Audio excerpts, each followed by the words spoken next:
Hello, nice to meet you all. We are glad that you made it to our session and event. My name is Stas Zaslavsky.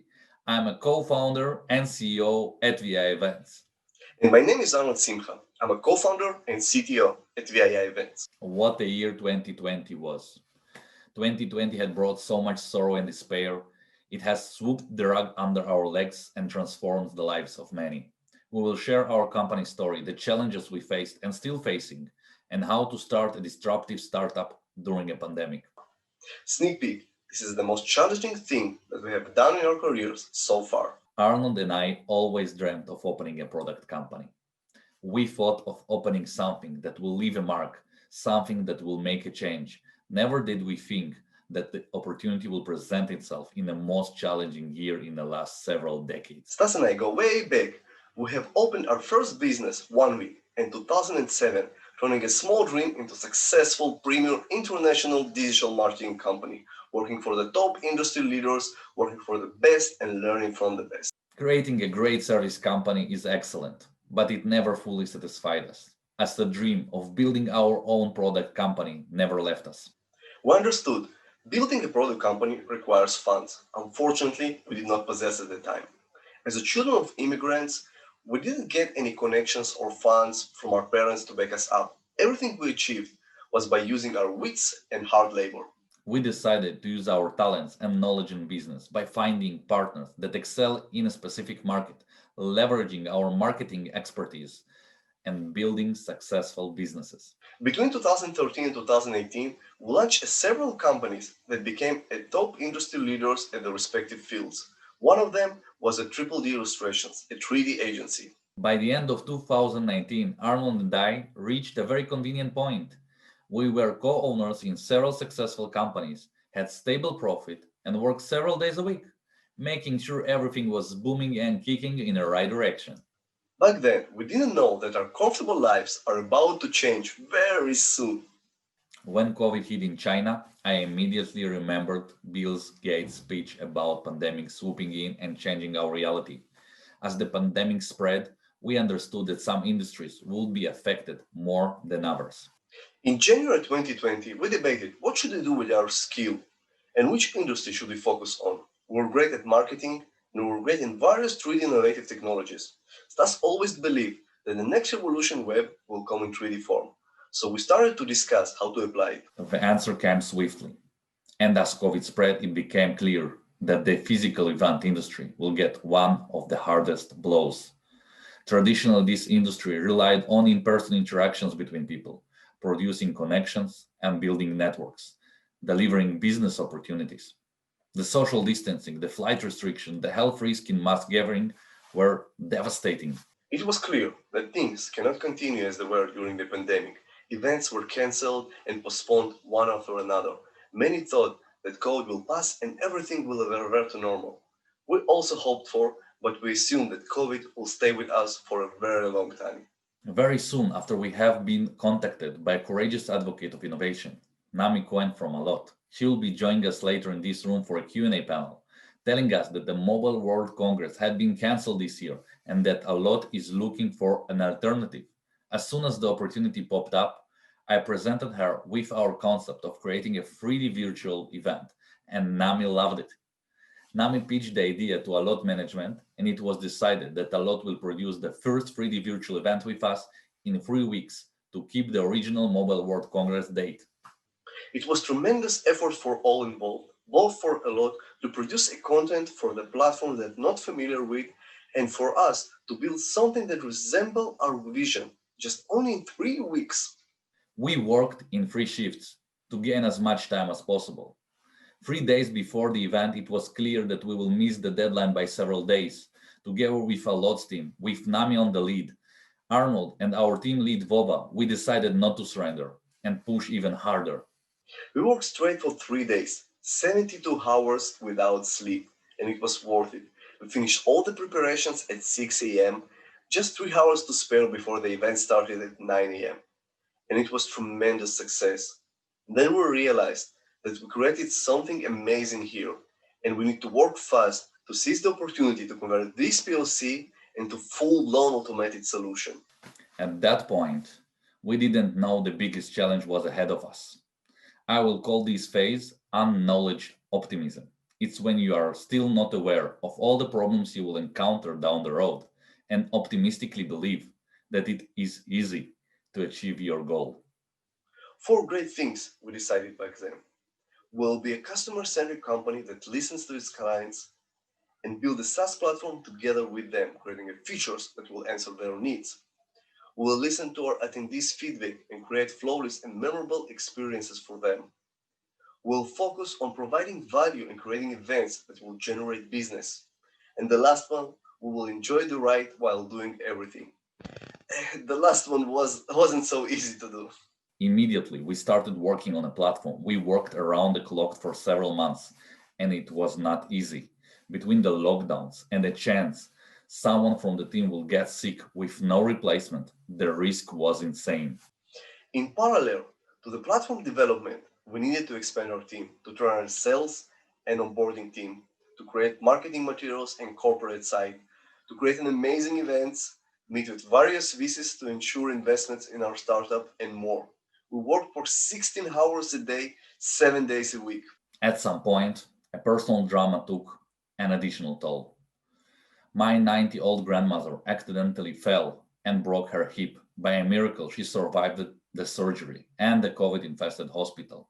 We have a saying in a family: we take care of our own, no one left behind. For several months of recovery in the hospital, I worked with the team on our startup during the day. During the nights, I was sitting by my grandmother's hospital bed, attending to any of her needs, trying to catch 1 or 2 hours of sleep. I thought I would break, but I didn't. I grew stronger, worked harder, and found comfort in my teammates and friends who supported me and lifted my spirit. May till July was the most challenging time for us. We were overloaded with growing demand for virtual events. In parallel, we continued with the team in process building, while Stas was meeting with various VCs to secure investment to scale up our solution. Immediately, we understood that raising money fast will not be an easy task. As several investors were unsure about general future of COVID and the event industry, others were concerned by vast investments received by Hopin. We reached a point that is commonly called a valley of despair. It is a moment when you realize things are not going to be as easy as you thought, and you struggle to see the light at the end of the tunnel. We never give up. We pushed harder and harder, and by the end of the November, we looked back at the path we already went through and saw we have an amazing team, a killer product, more than 300,000 happy attendees, and more than 130 amazing events. So now what? We overcame the valley of despair and now reached a point called informed optimism, meaning that we know it will be challenging, but we know that we will make it. Our positive perspective will let us enjoy every moment of the way, celebrating our progress and successes, although it may be a long ride. We are a bootstrap startup company that started during a pandemic, facing many challenges in a very competitive landscape. Against all odds, in less than a year, we created a platform and a company that turned challenges into opportunities. I'll still start sentence here. We aim big and want to become 1 billion company, helping creating hundreds of thousands memorable virtual and hybrid events in years to come. Click on the banner to join our live panel discussion. Thank you. Thank you.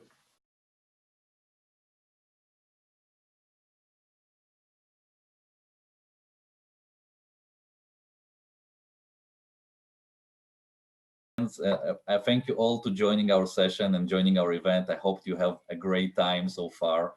And we are having a panel here, and we'll be speaking about Nami's and Christopher experience in their journey into the virtual events world. I want to give the floor to Christopher and Nami. First go, Christopher, present yourself, and then Nami will follow. Thank you. Hi, my name is ChristopherJustice. I'm VP of Engineering for BANZAI. Our company was recently acquired, and I've been in the event space for about 25 years. Thank you, Christopher. Nami, your turn. Hi, my name is Nami. I'm a web and digital marketing manager at ALLOT. We're a telecommunication company that does network monitoring and security. Thank you, Nami. So me and Nami, we're going way back. We've been working for several years now, even before I founded this startup called VAI Events. We've been working with my other company that we own in our group is called 1V, and we've been working with ALLOT. ALLOT is a great company. We love them, and really appreciate Nami joining up.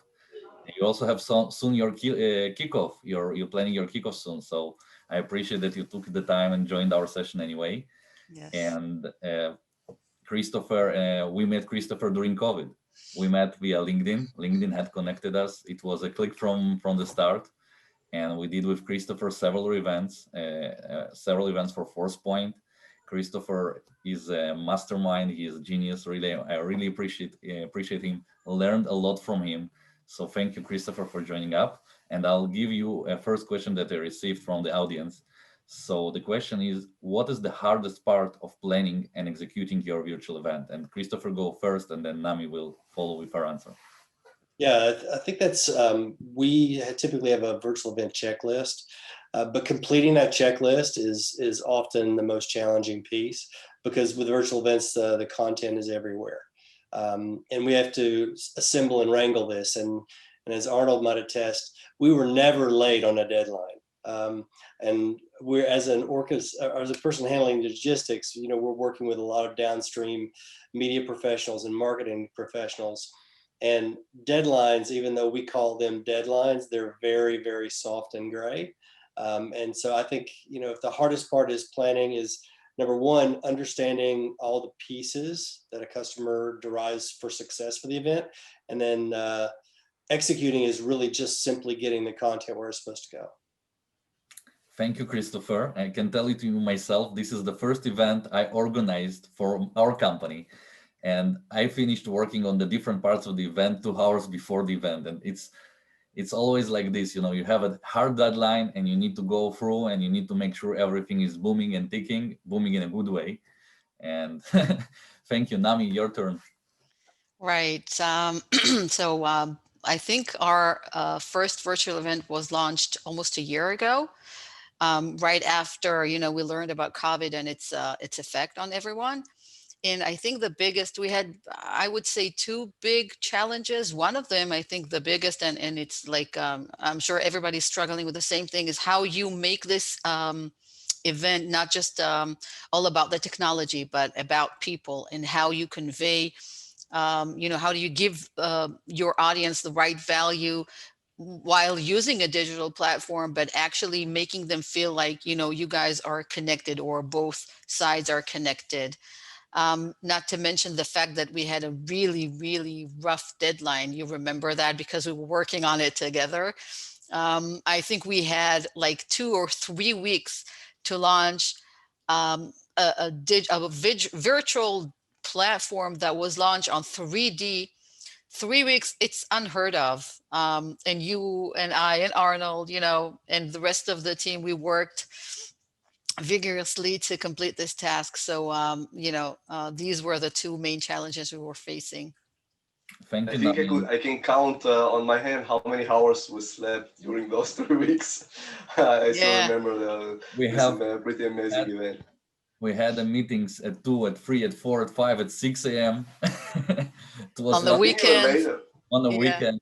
Yeah, it was, and I want to commend you on that effort, because Nami, you started as you were our first client, and you started the whole saga, and your successful event is what brought our company to the next level. We understood that we are up to something, that it's working, and we can leverage it to make a real good platform. And thank you for all your valuable insights that you provided, feedbacks and ideas. Thank you for that, and thank you for choosing us and believing in us and doing it in 3 weeks. I look back at it now, and I don't know how's it possible. yeah, really, I would say it was impossible, but we did it. So thank you, Nami, Yeah. for your answer and for your help, support, and care. Thank you. I couldn't have done it without you guys. You know that. I have another question also from the audience. What would you do differently if you had the knowledge that you have now? 1 year from the COVID, what would you do differently, Chris? I think that I think honestly, making sure that the team understands the timelines for delivery of the content. even though we try to reiterate that and educate people, there's so many pieces of technology involved. Everyone needs to understand that when you're planning a virtual event, it's not turnkey. Nothing about that is completely automated, and it requires a human to be involved. And every step of the way, there is an individual that makes sure that someone's in the right place, that a logo is properly proportioned. As much as we want to believe that this is an automated type of approach, there are humans involved in every part of the process, and you need good humans. And that's why I've been honored to work with Stas and Arnold, because all of the things that I failed to do or forgot or let slip through the cracks, that team picked up. And they made me sharper for the next events that we did, regardless of the platform. It's about the people. Thank you. I totally agree with you. And we learned a lot from that, by the way, working with you. Nami? Yeah, I would say, of course, a year after, a year into COVID, we're all like smarter. And I think that what we would want to do for our next event would be to get the audience as much engaged or active as possible, meaning that it's not enough to have a three-dimensional, sort of static site. I mean, they've seen that, and now they're expecting more. I'm sure everyone here had participated in at least 10 virtual events since, since COVID, and now people are expecting more. So we need to, take it up a notch, or even two, and give them more and more value, so they stay in their and they're interested in what you have to say first of all, and then also keep on engaging with you, because looks, we were sort of innovative before we launched the first 3D virtual site ever, but now people have seen that. They've seen that with us, they've seen it in other places. Now they're expecting more, and I think that's what we should be focusing on, that more. Okay, I will go to notify my wife that I need more innovation, so no sleep for the next couple months. I can have a word with her if you want. Arnold loves to innovate during a time when normally people sleep. Yeah. Christopher familiar with it. We had discussions at late nights also during the events. Before we move to the next question, I want to remind people that are watching us that they can send via the chat the questions. So if you have additional questions, they can chat. And I want to go back and also give feedback to Christopher and Nami. So both of you mentioned the human element and innovation. And I also agree with you. The human part is not here. The virtual events, the virtual part of the events is not here to replace humans. It's all about human interactions. We need to try all of the platforms there, and all my colleagues in the industry, we need to try to make our platforms more engageable, more human, that will bring the essence of events virtually. And of course, hopefully everything will get and revert back soon to the normal. I don't believe events will go off. I believe they will continue and evolve, and they will evolve into hybrid format where people meet, and then additionally they meet virtually. So if, for example, you're an SEO and you have a busy schedule, you fly your team to the event, and then you join virtually, then you can network, leverage the networking, leverage the ideas from the comfort of your home, and bringing the most value to your company and to the event. So I'm really excited about your answers. So thank you for your answers. And moving to the next question. Thank you for sharing your stories. Totally agree with increased engagement. I totally agree with the increased. Oh, it's not a question, it's a statement. So another question come up. So the question is, after COVID-19, will you consider planning a virtual or hybrid events as well? And Nami, please go first, and then Christopher will answer. I think it's becoming one of the channels for all, all companies to use, especially when with marketing. So definitely, yes, I see that again as another channel that people will want to use. Of course,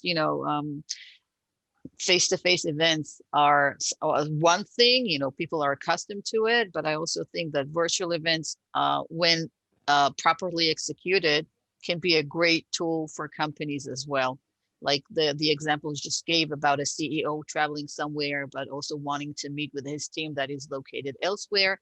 It's a fantastic tool. So we just need to leverage what we've learned so far about virtual platforms and capabilities, all the technicalities of it, and just make things better. Thank you, Nami. Totally agree with you. And Christopher, your turn. Well, virtual events are really nothing new. My first one was back, like 15 years ago. And then we did a large broadcast with Rackspace. There were 30,000 people online, but there was also another 600 people in the audience. So as you look at the events that are happening right now, the best parallel is looking at the late night talk show hosts like Conan O'Brien and so forth.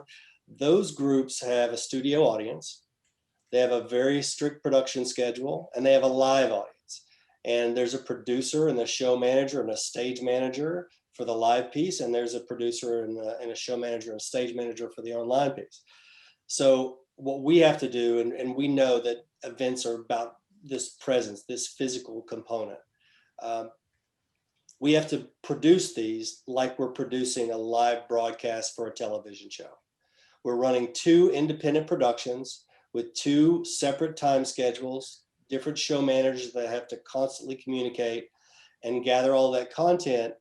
And then there's a third producer, which people forget about, is the post-event producer that assembles all of this content together, blends the hybrid and the physical world and the virtual world together to provide an experience that lives in perpetuity. And you see this now by going into YouTube. All this content that's been created on late night shows and so forth is all sliced and diced and post-produced. Those are 3 different people. So physical events will come back. That's how I built my career, is doing events, but we have to manage and consume the content and then post-produce the content to monetize it. Thank you, Christopher. Great answer. And I have one more question to Christopher. So, okay. What was the best part working on the event, our events, your events? What was the best part? What you enjoyed the most? I know it's a hard, tough question because there are a lot of ups and downs there, but what do you enjoy the most while doing those virtual events? The answer is very easy. When it's over. Very, very soon. Like, yeah. 5 minutes, I'm gonna open a champagne and celebrate. Yes, there's a big celebration. I've got 4 screens in my office. We're handling chat requests, and then there's this intensity for like 16, 18 hours. And I can only compare it to that motivation you get by being on stage. You speak to a crowd, you get that feeling, that energy from that, even from an online event. And then when it's over, you celebrate internally, not only because of the mistakes that you made and the successes that you had, but also for seeing the comments, good and bad. Because you can't apologize for bad internet. You can't apologize for someone's computer hard drive crashing. You just keep focused on the production and you push through it. Thank you, Christopher. Thank you. And Nami? I'd have to say, and nobody prepared me for it. So I'm going to give a straight answer. The best part of my first project was actually working with you guys. And I'm not just saying this because, you guys are running this event. I'm blushing now. Seriously, I could not have asked for better partners, to embark on this crazy challenge. I mean, anyone who knows how to, how virtual events and events in general are created and operated would know that this was really unheard of. I mean, 3 weeks to complete such a project, that was a huge task. And I think we nailed it. And I couldn't be happier.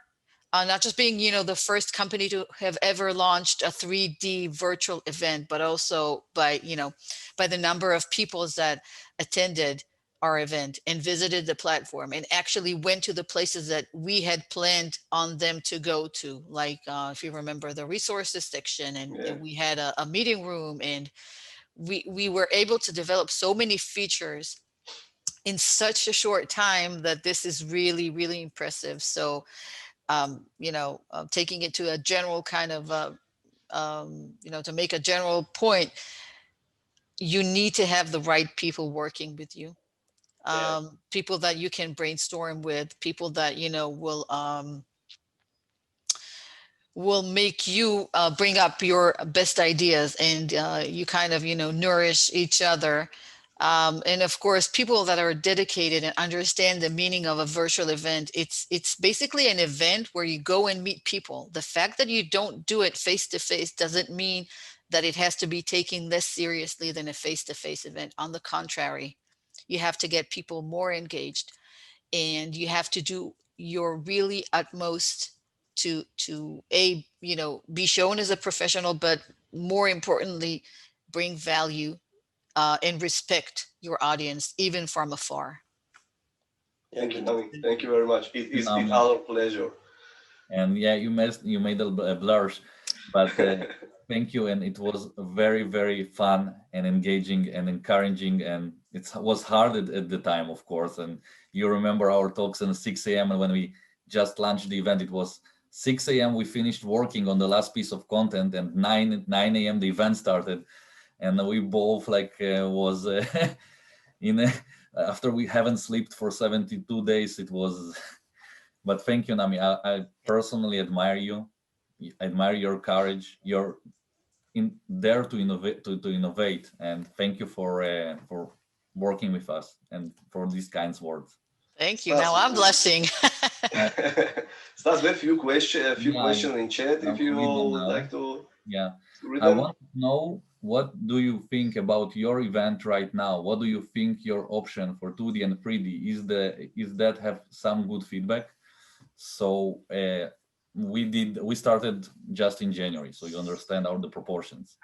We started just in January, and so far we already had about 140 different virtual events with customers from all around the world. The accumulated number of attendees in all our events reached above 350,000. And we had seen, we are constantly improving, and things that are not working, we're analyzing them and we improve them. We've seen so many good feedback in the chats in this event and in LinkedIn and in Twitter for this event specifically. Hope people enjoyed. We will analyze of course, this event later and make improvements for the next time. Each time we learn something new and we improve. I think that's the part of life. And Nami and Christopher, you can agree with me that when you don't succeed from the first time, you improve over time. So hopefully everyone enjoyed it as we did.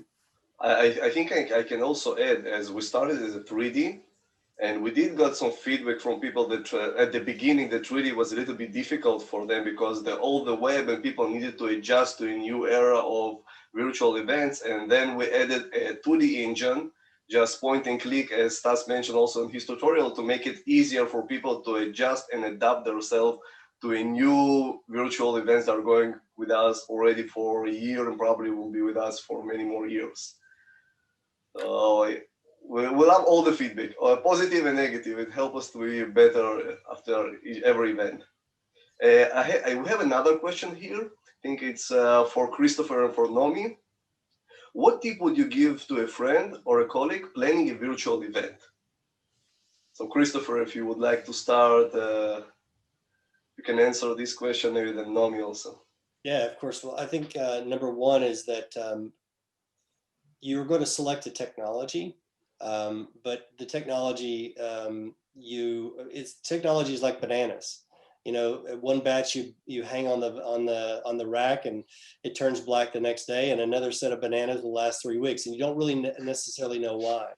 So it's really about choosing the right people to help execute the event, making sure that they've got the right checklists and the right pieces in place, because there's not a single way to do a virtual event. Much like, this technology, we can weave together multiple CDNs, multiple conferencing tools.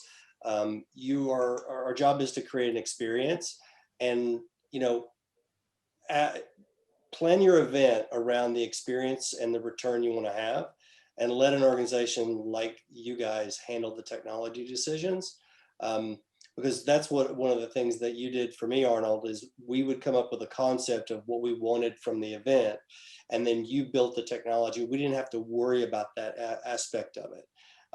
And that was very helpful because we could just conceptualize and get the reporting around it and not have to worry about how it was implemented. We innovated along the way, which is always good. But I didn't have to worry about technology selection. And that's the hardest part with virtual events, is like selecting the technology. Thank you, Christopher. Yeah, Nami? I want to take a slightly different angle. Of course, I agree with everything you said, Christopher. But on the other hand, we cannot, this is the tip that I would give to my friend, we cannot let technology dictate what the event will look like or the course that it will take. Yeah. So I would suggest to first plan and think about what is, what you want to say to your audience, how you want that to come across. What is the result of an event? Is it like a branding kind of thing? Is it for obtaining leads, and so on and so forth? And then search for the right platform to actually execute that, right? Because sometimes or oftentimes people tend to see a platform and only then they start like planning their event, whereas it should be the other way around. You first need to know exactly what you want to get out of this event, what you want to tell people, and then come and go and search for the right platform to enable you to do so. Well said. Well said, Nami. I'm totally agree with you. And we are currently on our platform, but I do want to say that there is a lot of good platforms out there. There are many, many good competitors, and I that some platforms that I like participate in about 100 different platforms so far, because I want to try and see different experiences and I want to learn from my peers. And there's definitely good platform out there that do the work, and each of them is right for a specific type of the event, specific audience, specific industry. Let's say I would not do a music concert using our platform where via it can be used in Wave. We like more oriented for business events, lead generation events, but definitely selecting the right platform for your event and mapping out your KPIs, what you want from the event, what you want to achieve. Are you selling something? Are you want to generate leads? Are you want to drive a conversation? What is the purpose?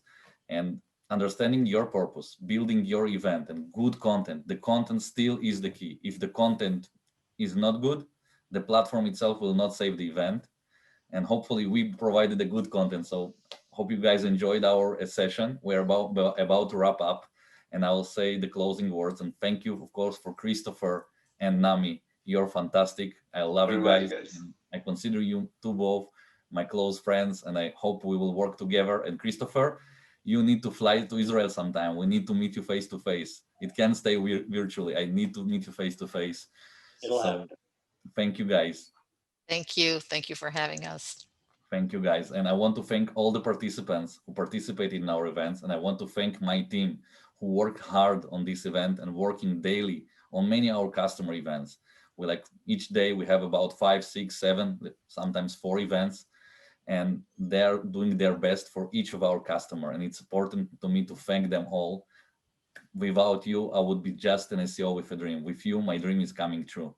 And of course, Arnold, you need to start sleeping sometime because Maybe one day, maybe one day. you're the best CTO I can wish for. So thank you for being my friend and for working with me since 2007. I couldn't select better partner. So yeah, we're married for a very long time. And then, for Thank people, you, Stas. we're on the internet now, pleasure. so we need to say that we don't have Okay, so yeah. because you have wife. I potentially got engaged some time ago and I plan to get married very soon. But yeah, we like businessly married. We have a lot of business together, That's working together. And we're really good friends, and I'm happy that I And met you long time ago. And our last thing I want to say to all attendees, thank you for attending our event. Thank you for sparing your time. Your time is very valuable. I hope you get what you looked for in our event. I hope you enjoyed it. And I'm looking forward to see you next time. And last two several messages that I want to include. There's a competition going on with a prize. You need to find our avatars in a platform. We are hidden between 2D and 3D. And you can go and look for us. It's kind of scavenger hunt. There's a cash prize, $200 gift card. So the platform is now open. You're welcome to look for us. You're welcome to visit the sponsors area and speak with our sponsors. They prepared for you some great VOD content, and you can also book meetings with them and do those meetings one-on-one after the event. And in our last update, we are planning our next event to be sometime May, April this year. This event will be a competition for event organizers, for startups in the event community. And we will create this competition around people bringing new ideas, innovative ideas into the virtual event and hybrid event industry, trying to improve it. So stay tuned. Visit our site VII.events, and see you next time. Thank you all. Goodbye. Thank you very much. Thank you. Bye-bye. Bye-bye. Have a great day, evening, guys. Bye-bye.